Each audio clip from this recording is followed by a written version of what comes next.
Welcome to the lesson. Check the description box below in your YouTube player for tabs and backing tracks on my website, information about the sound tools I'm using today, and links to other goodies via my Patreon page. Continuing.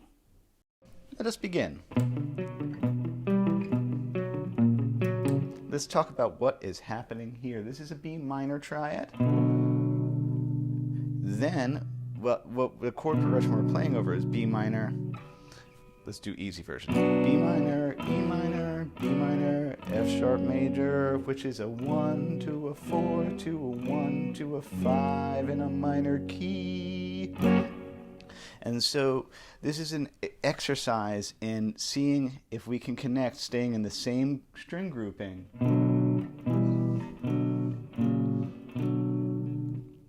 with our inversions. So what I'm assuming or recommending practicing is knowing, like, okay, B minor is 7, 5, 4, 5. That's the first root position. Now if I went up to the first inversion, it's actually 10, 9 back. And if I want the second version to actually be way up here, it's going to be tough on this little Mustang. 14, 14, 12. By the way, there's settings on YouTube if I'm talking too fast. Hello.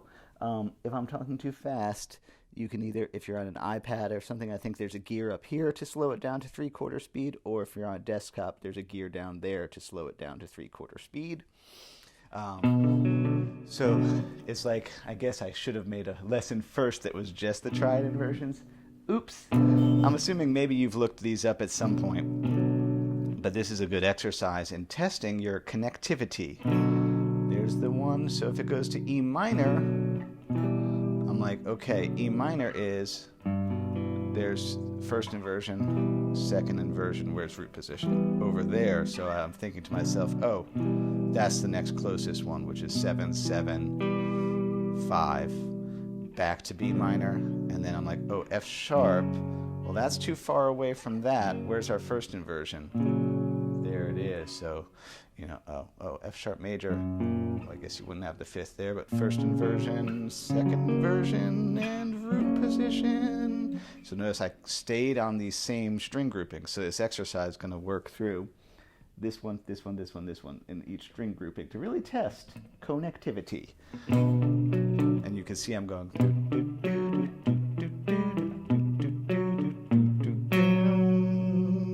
There's the first exercise. Chord changing, and then same chords again, but looking at now A, D, and G strings. So same thing, I'd be like, B minor, first inversion, second inversion, root position, E minor, second inversion, root position, first inversion, F sharp, second inversion, root position, first inversion. So always looking for the closest one.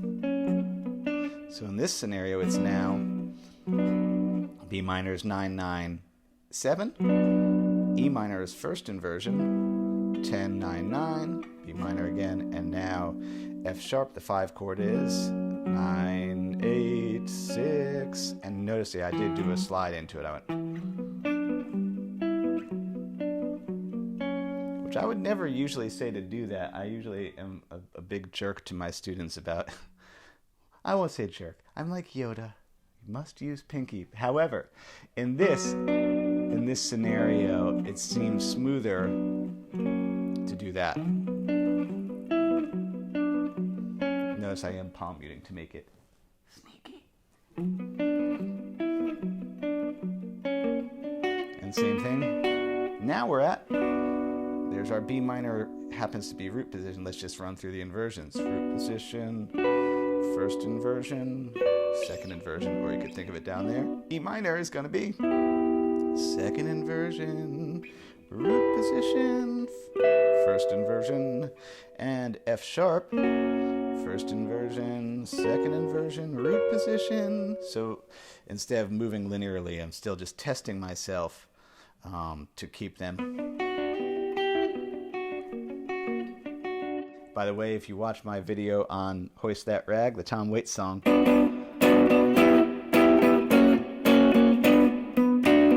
that's what Mark Ribot is doing. So in this scenario, root position, B minor, 9, 7, 7, back, E minor, second inversion,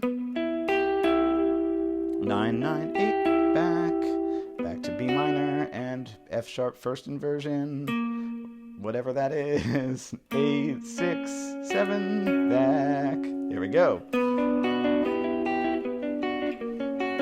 And then final grouping, B minor, first position, second inversion, nope, sorry, first inversion, second inversion, root position, E minor is now root position, first inversion, second inversion, F sharp closest, second inversion, root position, first inversion. So we're gonna go flat across the sevens. There's that little staircase shape. I'm gonna leave him flat. 9, 8, 7, 8, back, and then what is that? Yeah, 6, 7, and that, and then I do a. Look, Eric is sweep picking. I don't shred. That's as shreddy as you'll ever see me get. So that's just a big old B minor. 7, 7, 7, 9, 9. Notice it going down. And then a little minor walk down there on that. 10, 9, 7. Now, side point. This stuff is really cool. Come on, tremolo pedal. There we go. Turn that right down. I'll put on my Fender Triad in opto, like for guitar parts.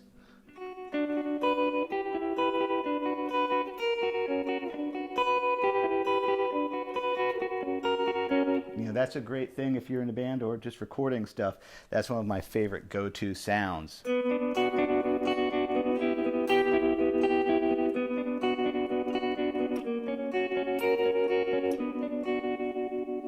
You can see that has a nice, that fits in nicely if someone's strumming a guitar part. Yeah, you throw some.